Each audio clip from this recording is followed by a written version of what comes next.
श्री स्वामी समर्थ. पाहून दुर्लक्ष करू नकोस. जर हा स्वामी संदेश तू वाचलास तर नशीबवान ठरशील. कदाचित ह्या क्षणी तुम्हाला खूप एकटेपणा वाटत असेल. कदाचित काही तुमच्या मनासारखे होत नसेल. पण काळजी करू नका, लवकरच तुमचे जीवन पुढील स्तरावर जाणार आहे. या आठवड्यात तुम्हाला असे चमत्कार दिसतील जे तुमचे आयुष्य बदलून टाकेल. माझ्यावर विश्वास ठेवा आणि पुढे जा. माझ्यावर विश्वास ठेव, मी तुझी साथ कधीच सोडणार नाही. चुकीच्या गोष्टी मागे धावू नका, कारण लवकरच मी तुम्हाला आशीर्वाद देईल. तुझा परमेश्वराच्या शक्तीवर विश्वास असेल तर आत्ताच हा संदेश लाईक कर आणि ज्यांना याची गरज असेल त्यांना हा माझा संदेश शेअर कर. भाग्यवान ठरशील. स्वामी म्हणतात, चूक महत्त्वाची असेल तर व्यक्ती विसरावी आणि व्यक्ती महत्त्वाची असेल तर चूक विसरावी. जेव्हा माणसांच्या गरजा बदलतात तेव्हा त्यांची बोलण्याची पद्धत पण बदलते. शांत राहण्यासारखे दुसरे उत्तर नसते आणि माफ करण्यासारखी दुसरी शिक्षाही नाही. आयुष्यात पडलेली प्रश्न पाहता पुढे जाण्यापेक्षा त्यांची उत्तरे शोधण्याचा प्रयत्न करा. मार्ग सापडेल नाही सापडेल आहे ती परिस्थिती बदल होण्यासाठी आवश्यक योग्य कर्म आहे. जेव्हा स्वामी आपला हात धरतात तेव्हा अशक्यही शक्य होत असते. ह्यावर पूर्ण विश्वास ठेवा आणि पुढे जा. तुम्ही फक्त प्रामाणिक प्रयत्न करत राहा. साथ द्यायला स्वामी आहेत ना. सर्व दरवाजे बंद झाले तरी स्वामींच्या हृदयाचा दरवाजा कधीच बंद होत नाही. कायम तो उघडा असतो आपल्या भक्तांसाठी. अपेक्षा स्वामीपासून ठेवा, इतर लोकांपासून नाही. अडचणीत असाल तर स्वामी तारतील. एकटे असाल स्वामी सांभाळतील. मार्ग सापडत नसेल तर स्वामी दाखवतील. तुझ्या अंतरात्म्यामध्ये आहे मी, तुला हरू देणार नाही. या कलियुगात तुला एकटे होऊ देणार नाही. मी सदैव तुमच्या पाठीशी आहे. जी झुंज तू खेळत आहेस मनाशी, त्याला तू मार्ग दाखवत राहणार आहे मी. मी काळ ही होतो, आजही आहे, उद्याही असेल. भिवू नकोस, मी तुझ्या सदैव पाठीशी आहे. संकट तुमच्यातील शक्ती आणि जिद्द पाहण्यासाठीच येत असतात. त्यामुळं संकटांना सामोरे जा. संकटावरती मात करा आणि पुढं जा. दगडातून मूर्ती बनवण्यासाठी दगडाला टाकीचे घाव सोसावे लागतात. तसेच आपल्यातील मानवी मूर्ती बनवण्यासाठी आपल्यालाही परिस्थितीचे घाव सोसावे लागतात. परिस्थिती कुठलीही असो, तुम्ही खंबीरपणे उभे राहिले पाहिजे आणि तिला सामोरे गेले पाहिजे. स्वामींवरती विश्वास असला पाहिजे. स्वामी तुमच्या प्रत्येक दुःखाला दूर करतील. तुमची खरीखुरी श्रद्धा योग्य ठिकाणी असेल तर पाषाणाला दैवत्व येते. त्यामुळं तुम्ही श्रद्धा ठेवा. श्रद्धेशिवाय काहीच साध्य होत नाही. तुमची अंधश्रद्धा असेल तर मानवी रूपातील पशुत्व त्याचा फायदा घेऊन परमेश्वराच्या नावाखाली तुम्हाला जाळ्यात अडकवून तुमची कटपुतळी करतो. त्यामुळं तुम्ही सावध राहिलं पाहिजे. जीवनात कधी दुःख आले तर आपले दुःख आणि वेदना जगाला सांगू नका. त्यांच्याशी लढत राहा, सामोरे जा, समाधानी राहा, सुखी व्हाल. भक्ती करा, मुक्ती मिळेल. ध्यान करा, ज्ञान मिळेल. प्रार्थना करा, प्रगती होईल. मीपणा सोडा, मोठे व्हाल. कला शिका, अमर व्हाल. व्यसन सोडा, शांती मिळेल. सहाय्य करा, सोबत मिळेल. दान करा, धन मिळेल. त्याग करा, आत्मानंद मिळेल. श्रम करा, सुख मिळेल. जिथे सर्व असमर्थ तिथे फक्त स्वामी समर्थ. मी सर्वत्र आहे, मी चराचरात व्यापून आहे. मी वारा आहे, मी पाणी आहे. आकाशही मीच आहे, गाणगापुरातही मीच आहे. ध्रुवावर, कैलासावर आणि गरुडावरही मीच आहे. मी कुठेही गेलेलो नाही, मी सदैव तुमच्या पाठीशी आहे. असे स्वामी समर्थ सांगतात. मीपणा दूर ठेवून जा, विश्वास ठेवा. पदरी अपयश कधीच येणार नाही. हृदयातल्या मंदिरात अंधार असेल तर घरातल्या देवाऱ्यात दिवा लावून फायदा नसतो. त्यामुळं तुम्ही विश्वास ठेवला पाहिजे. आपल्यातील मीपणा ओळखला पाहिजे. सतत स्वामी समर्थावरती विश्वास ठेवला पाहिजे. स्वामी आपल्या सदैव पाठीशी आहेत. त्यामुळे आपण सर्व चिंता स्वामींवरती सोडून पुढे जायला हवे. श्री स्वामी समर्थ यांची निष्ठा ठेवून त्यांची सेवा केली पाहिजे. श्री स्वामी समर्थ आपल्या वाक्यामध्ये सांगतात, भिवू नकोस, मी तुझ्या पाठीशी आहे. त्यामुळे स्वामी हे सदैव आपल्या पाठीशी असतात. गरिबाला केलेले दान आणि सद्गुरू स्वामींच्या मुखात घेतलेले नाव कधी वाया जात नाही. देवाला हे कधी सांगू नका की तुमच्या अडचणी किती मोठ्या आहेत. ते अडचणींना सांगा की तुमचा देव किती मोठा आहे. जेथे नाम आहे तिथे स्वामी आहेत. नामावर प्रेम करणे म्हणजेच स्वामींवरती प्रेम करणे. तुम्ही नाम घेता म्हणून तुमच्या मागे पुढे चालतात स्वामी समर्थ. जो नुसता नामात राहीन त्याला मी अखेरपर्यंत सांभाळेन असे स्वामी समर्थ सांगतात. तू कर्म करत जा, फळाची अपेक्षा न करता. अरे कर्म करणे हे तुझे कर्तव्य आहे आणि तुझ्या कर्माला योग्य फळ देणे ही आमची जबाबदारी आहे. संकटांना कधी कंटाळायचं नसतं, त्यांना सामोरं जायचं असतं. कोणी नाव ठेवेल तर थांबायचं नसतं. आपल्याला आपलं चांगलं काम करत राहायचं असतं. जीवनाच्या बँकेत पुण्याचा बॅलन्स पुरेसा असेल तर सुखाचा चेक कधीच बाउन्स होणार नाही.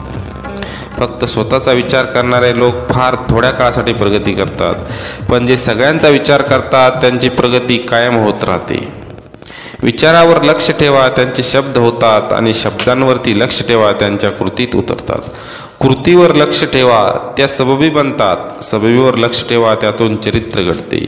चारित्र्यावर लक्ष ठेवा, ते आपले भविष्य घडवते. तू कर मत फिक्र जो हुआ नहीं, मैं करूंगा वो जो तू सोचा नहीं. सुख इतके द्या जेणेकरून अहंकार येणार नाही, आणि दुःख इतके द्या की देवावर अस्ता उडू नये. कोणाचीही त्याच्या सध्याच्या परिस्थितीवरून खिल्ली उडू नका, कारण काळ इतका सामर्थ्यशाली आहे की तो एक सामान्य कोळशालाही हळूहळू हिरा बनवतो. त्यामुळं परिस्थिती कधी बदलेल हे आपण सांगू शकत नाही. मनामध्ये श्रद्धा आणि विश्वास असेल तर कोणतीही गोष्ट अशक्य नाही. उपवास हा नेहमी अन्नाचाच का करावा, कधी कधी वाईट विचारांचा करावा. कधी उपवास अहंकाराचा करावा, कधी उपवास मीपणाचा करावा. तुझ्या अंतरात्म्यामध्ये आहे मी, तुला हरू देणार नाही. या कलियुगात तुला एकटे होऊ देणार नाही. तुझ्या जीवनामध्ये कुठलेच दुःख राहणार नाही. तू सर्व समस्यांना स्वामींच्या चरणी अर्पण केलेस तर तुझी कुठलीच समस्या हे स्वामी ठेवणार नाहीत. प्रत्येक समस्याचे ते मूळ शोधून काढतील आणि त्या समस्येला तुझ्या आयुष्यातून दूर करतील. त्यामुळे बाळा, तू जर स्वामींचा भक्त आहेस तर हा संदेश ऐक.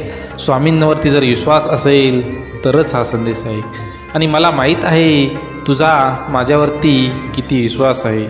तू किती विश्वास ठेवतोस, त्यामुळंच तू हा संदेश ऐकत आहेस. आणि तू हा संदेश मन लावून जर ऐकलास तर निश्चितच मी तुला त्याचे फळ देणार आहे. मिळवण्यासाठी तुम्ही सतत प्रयत्न करत राहिले पाहिजे, पण प्रयत्नार्थी परमेश्वर हे म्हटलेले आहे ते नक्कीच खरे आहे.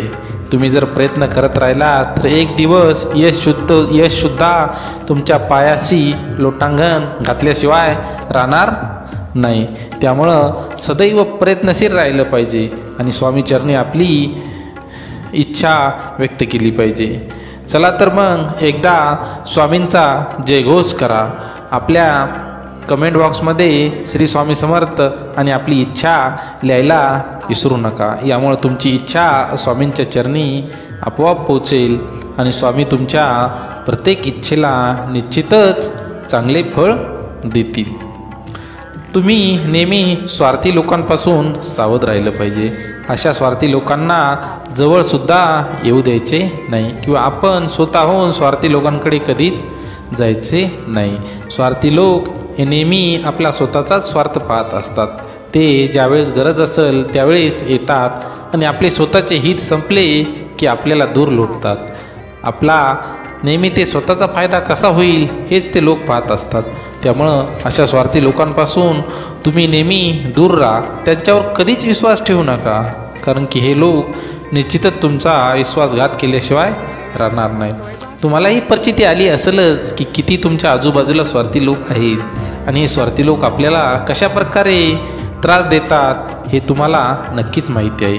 त्यामुळं तुम्ही अशा लोकांपासून नेहमी दूर राहिलं पाहिजे. नेहमी काय करा, गरजूवंत लोकांना मदत करा. ज्यांना खरंच गरज आहे अशा लोकांनाच तुम्ही दान केले पाहिजे किंवा त्यांची मदत केली पाहिजे. मदत करणं हे तुमच्या रक्तामध्ये असलं पाहिजे, कारण की जर तुम्ही मदत केली तर निश्चितच त्याचा फायदा तुम्हाला होणार आहे. स्वामी तुमच्या प्रत्येक इच्छेला निश्चितच मार्ग दाखवणार आहेत. तुमची प्रत्येक इच्छा स्वामी मार्गी लावणार आहेत. त्यामुळं नेहमी स्वामींवरती विश्वास ठेवा. कुठलेही शुभ कार्य करताना आपल्या स्वामींना कधीच विसरू नका. स्वामी हे सर्वांचे लाडके आहेत, सर्वांचे देव आहेत, देवांचे देव आहेत, ब्रह्मांड नायक आहेत. त्यामुळं स्वामींना कधीच विसरू नका आणि आपली प्रत्येक चांगल्या कर्मामध्ये किंवा तुम्ही कुठलेही कर्म करत असेल त्यामध्ये स्वामींना नेहमीच सहभागी करून घ्या. आपली इच्छा, आपलं कर्तव्य स्वामींवरती निर्धास्तपणे सोडा आणि आपण सतत प्रयत्न करत राहा. असं नाही की तुम्ही सगळं शांत बसून आहात आणि सगळी इच्छा आपली स्वामींवरती सोडली आहे. स्वामी करतील, स्वामी ते करतील, स्वामी हे करतील. स्वामी तर सगळ्यांचे स्वामींपर्यंत इच्छा पोहोचतातच, पण स्वामी का करणार तुमची इच्छा पूर्ण? कारण की तुम्ही स्वतः काय प्रयत्न केले, तुम्ही स्वतः किती प्रयत्न केले, स्वतः तुम्ही किती प्रयत्नशील आहात हे पाहिल्यानंतर स्वामी तुम्हाला मदत करतील. जर तुम्ही मांडी घालून एका जागेवर बसत असताल, देरे हरी पलंगावरी असे म्हणून जर तुम्ही फक्त आळशीपणा करून जर जीवन जगत असताल तर स्वामी तुमच्याजवळ कसे येणार? स्वामी तुमची भक्ती कसे ओळखणार? तुम्ही जर स्वामींची नित्यनेमाने भक्ती करत असताल, आपण तुम्ही जे कर्म करत असाल ते कर्म तुम्ही सतत चालू ठेवा. तुम्ही जर दुकानदार असाल तर तुमच्या दुकानाचा व्यवसाय हा तुम्ही सुरू ठेवला पाहिजे. तुम्ही कुणबी असाल तर तुम्ही शेतीचा व्यवसाय सुरू केला पाहिजे. आणि तुम्ही अजून इतर कुठले नोकरदार असाल तर तुम्ही तो व्यवसाय, जो धंदा असेल, तो कामधंदा असेल ते तुम्ही नियमितपणे केलं पाहिजे. कर्म हे तुम्हाला कधीच चुकणार नाही आणि त्या कर्माचे फळ तुम्हाला इथेच भोगायचे आहे आणि वरती गेल्यानंतर जे भोगायचे आहे ते वेगळे आहे. त्यामुळं स्वामी सांगतात नेहमी कर्म करा, प्रयत्नशील राहा, आळशी बनू नका, कष्टाळू बना, प्रयत्नशील बना आणि पॉझिटिव्ह राहा. पॉझिटिव्ह राहणं हे तुम्हाला आरोग्याच्या दृष्टीनं आणि तुमच्या भवितव्याच्या दृष्टीनं अतिशय महत्त्वाचं आहे. त्यामुळं तुम्ही नेहमी प्रयत्नशील आणि पॉझिटिव्ह राहिलं पाहिजे. तुम्ही म्हटलं पाहिजे की मी आता हे करणारच, मी हे काम का नाही करणार? स्वामी माझ्या पाठीशी आहेत आणि मी हे निश्चितच करणार आहे, कारण की स्वामी मला कधीच माझी इच्छा, मला अपयश कधीच येऊ देणार नाहीत. मी माझी इच्छा स्वामींच्या चरणी राहून मी सतत प्रयत्न करत राहणार आहे. आणि एक दिवस बघा यश तुमच्या पायाशी लोटांगण घातल्याशिवाय राहणार नाही. त्यामुळं तुम्ही पॉझिटिव्ह राहा, पॉझिटिव्ह एनर्जी ठेवा, कारण की एनर्जी ही पॉझिटिव्ह तुम्हाला नेहमीच चांगले बळ देईल, तुम्हाला लढण्याची शक्ती देईल आणि तुम्ही कॉन्फिडन्सने कुठल्याही गोष्टीला सामोरे जाल. आनंद हा पैशाने कधीच मिळत नाही. आनंद हा आपल्याला कधीच विकत घेता येत नाही, कारण की असं असतं तर सगळ्या लोकांनी तेच केलं असतं. सुख हे पैशाने कधीच विकत घेता येत नाही. त्यामुळं तुम्हाला हे भौतिक सुख जरी तुम्हाला पैशाने विकत घेता येत असलं तर खरं सुख हे परमात्माचं सुख हे तुम्हाला कधीच विकत घेता येणार नाही. त्यामुळं तुम्ही पैशाचा माज हा दाखवला नाही पाहिजे. पैशाचा हेवा किंवा इगो हा तुमच्यात कधीच नसला पाहिजे. तुमच्याकडं कितीही पैसा असू द्या, त्या पैशाचा तुम्ही कधीच अपव्यय किंवा त्याचा वापर हा वाईट कामासाठी कधीच केला नाही पाहिजे. जर तुमच्याकडे जास्त धन आहे तर त्या धनाचा काही हिस्सा तुम्ही चांगल्या कार्यासाठी, सत्कर्मासाठी, समाजासाठी, अवश्य गरजूवंत लोकांसाठी खर्च करा. यामुळं तुमच्या पुण्यामध्ये वृद्धी तर होईलच आणि स्वामींचा आशीर्वाद तुमच्यावरती सदैव राहील. एखाद्या गोष्टीचा दिखावा करू नका, यामुळं तुम्हाला स्वामींचा आशीर्वाद लाभणार नाही. स्वामी हे आपले सर्व जाणते आहेत. स्वामींपासून काहीच लपत नाही. स्वामी हे ब्रह्मांडाचे नायक आहेत, त्यामुळं त्यांना सर्व काही माहीत आहे. ते कैलासावरही आहेत, ते गरुडावरही आहेत. स्वामी सांगतात मी सर्वत्र आहे, मी चराचरामध्ये आहे. त्यामुळं तुम्ही मला सतत माझ्या कुठल्याही देवाची पूजा करा, मी त्यात आहे. त्यामुळं तुम्ही सदैव प्रयत्नशील राहिलं पाहिजे. आणि मेन आपलं काम आहे की आपण आपल्या कर्मावरती आपले जे कर्म असेल ते सतत केलं पाहिजे. स्वामी सांगतात नेहमी सकारात्मक राहा. सकारात्मकता ही तुम्हाला आयुष्य जगण्यासाठी आणि सुखी जीवन लाभण्यासाठी अत्यंत महत्त्वाची गोष्ट आहे. त्यामुळं आपण आपलं जीवनात कुठलंही कार्य असू किंवा काही आपलं मन असेल तर ते नेहमी सकारात्मक ठेवण्याचा प्रयत्न आपण केला पाहिजे. यामुळं आपल्याला कधीच अपयश येणार नाही. देवावर प्रेम करा. सुख हे प्रत्येक संधीचे सोने करून आपल्या घरी चालत येईल.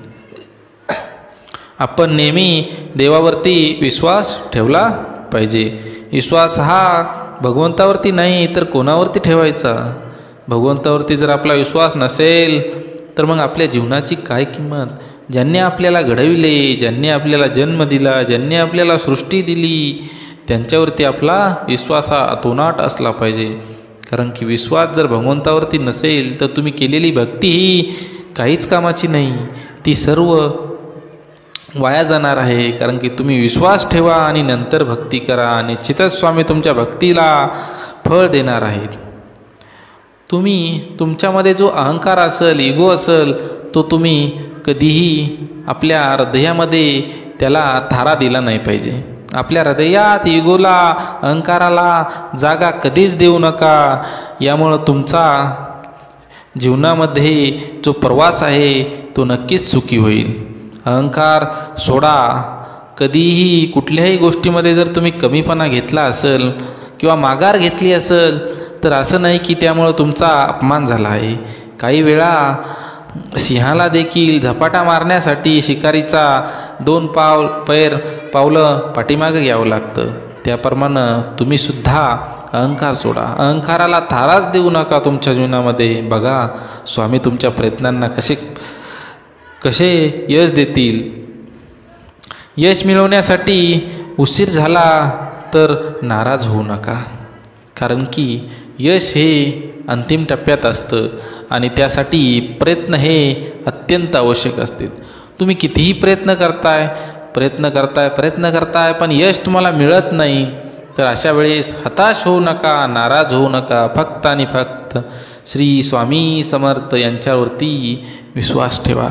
बाळा, तुला प्रत्येक कार्य हे मी पूर्ण करणार आहे. तू फक्त विश्वास ठेव. तुझ्या भक्तीचा जे फळ आहे ते तुला मिळणार आहे. कोणाला लवकर मिळेल, कोणाला उशिरा मिळेल. कारण की हे तुमच्या भक्तीवरती आणि तुमच्या भाग्यावरती अवलंबून आहे. कधी कधी मागच्या जन्माचे पापसुद्धा हे तुम्हाला चालू आयुष्यामध्ये अडथळा निर्माण करतात. त्यामुळं तुम्ही संयम ठेवला पाहिजे आणि आपलं ध्येय गाठण्यासाठी सतत प्रयत्न केला पाहिजे.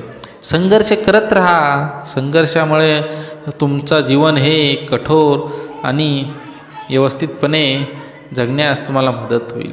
संघर्ष असल्यामुळं तुम्हाला कुठल्याच गोष्टीची कधी अडचण भासणार नाही, उणीव भासणार नाही. तुम्ही तुमचं मन हे शांतसुद्धा ठेवलं पाहिजे. मन शांत ठेवा आणि बघा. एक चित्त ध्यान, डोळे मिटवा आणि स्वामींवरती तुमचं पूर्ण लक्ष केंद्रित करा. बघा स्वामी तुमच्या कसा प्रयत्नांना यश देतील आणि तुमचं मन एकदम शांत आणि फ्रेश करतील. त्यामुळं तुमचा मेंदूसुद्धा चांगले विचार करू लागेल. मनाची शक्ती ओळखा. कारण की मनाची शक्ती ही सर्वात मोठी शक्ती आहे. स्वामी नेहमी सांगतात जर कुठल्याही गोष्टीसाठी तुमचे मन तयार होत नसेल तर ती गोष्ट तुम्ही वरून जर केली तर ती कधीच पूर्णत्वास जाणार नाही.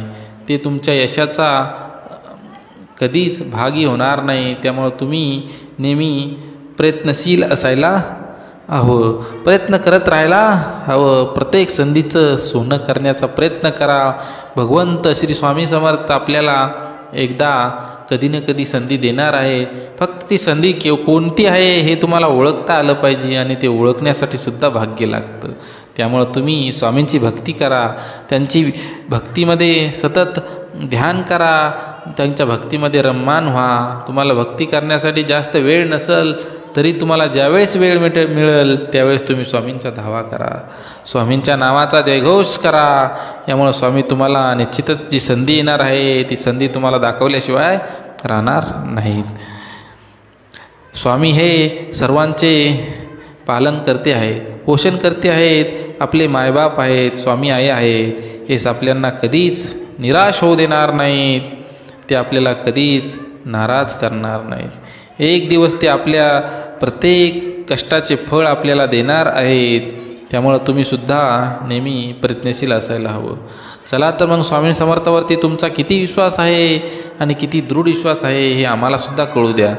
आपल्या चॅनलच्या कमेंट बॉक्समध्ये चला स्वामींचा जयघोष करायला विसरू नका आणि आपली इच्छासुद्धा स्वामींच्या या चरणी ह्या माध्यमातनं, डिजिटल माध्यमातनं व्यक्त करा. विश्व सर्वांना सारखेच अधिकार देते. सर्वांना ज्यावेळेस जन्म देते सर्वांना सारखेच असते, पण सर्वांना संकटंसुद्धा सारखीच असतात. त्यामुळं संकट हे प्रत्येकाच्या आयुष्यात येतातच, स्वामी सांगतात. पण या संकटावरती मात करणं हा तुमचा जन्मसिद्ध अधिकार आहे. आणि ह्या संकटावरती मात करण्यासाठी तुम्ही प्रभूशी, भगवंताशी एकरूप राहिलं पाहिजे. यामुळं कुठलेच संकट तुमच्यापर्यंत येणार नाही. स्वामी नेहमी सांगतात, तुम्ही माझी भक्ती करा, मी तुमच्यावरती येणारे संकट वाऱ्यासारखी पळवून लावीन. कुठल्याच संकटांना तुमच्यापर्यंत येऊ देणार नाही. सतत तुम्ही जर मोठेपणा, हेवा दाखवत असाल तर यामुळं तुमच्याविषयी इतरांच्या मनात क्रोध, राग निर्माण होऊन ईर्ष्या निर्माण होऊ शकते. त्यामुळं तुम्ही स्वतःचा मोठेपणा कमी करा आणि माणुसकीला जपा.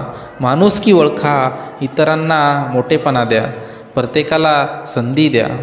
कारण की प्रत्येकाला मोठं होण्याची अपेक्षा असते. त्यामुळं कधीकधी काही गोष्टीमध्ये तुम्ही माघार घेतली आणि इतरांना जरी संधी दिली तर त्याचा निश्चितच फायदा हा तुमच्या जीवनामध्ये सुद्धा होणार आहे. स्वामी सांगतात, नेहमी माझ्यावरती विश्वास ठेवा. स्वामी म्हणतात, बाळा, तुझ्या प्रत्येक कार्यामध्ये, तुझ्या प्रत्येक वाटचालीमध्ये मी तुझ्या पाठीशी आहे. तू फक्त आणि फक्त आपले कर्म करत राहा, कर्म करत राहा, कर्म करत राहा. अवधूत चिंतन श्री गुरुदेव दत्त श्री स्वामी समर्थ महाराज की जय. मित्रांनो, आपल्या चॅनलवरती श्री स्वामी समर्थ यांचे असेच नवनवीन उपदेश आपल्या चॅनलवरती प्रसिद्ध होत असतात. या प्रत्येक उपदेशामधनं स्वामींच्या जीवनावरती काही आधारित गोष्टी आपण यामध्ये वर्णन करत असतो. स्वामींचे विचार यामध्ये वर्णन करत असतो. या विचारांचे एखादा जरी विचार तुम्हाला पटत असेल तर श्री स्वामी समर्थ हे आपल्या कमेंट बॉक्समध्ये लिहायला विसरू नका. आम्हाला माहिती आहे की तुम्ही हा संदेश ऐकता, तुम्ही निश्चितच स्वामी समर्थ यांचे भक्त आहात आणि हे ते तुम्ही करणार आहात. चला तर मग जाता जाता एवढंच सांगेल की आपल्या चॅनलला लाईक आणि सबस्क्राईब करून घ्या जर तुम्ही अजूनपर्यंत केले नसेल. तर यामुळे आमचे नवनवीन अपडेट, नवनवीन व्हिडिओ तुमच्यापर्यंत नक्कीच पोहोचत राहतील. आम्हाला तुम्हाला स्वामींचे विचार पोहोचण्यामध्ये खूपच आनंद होतो. धन्यवाद, धन्यवाद.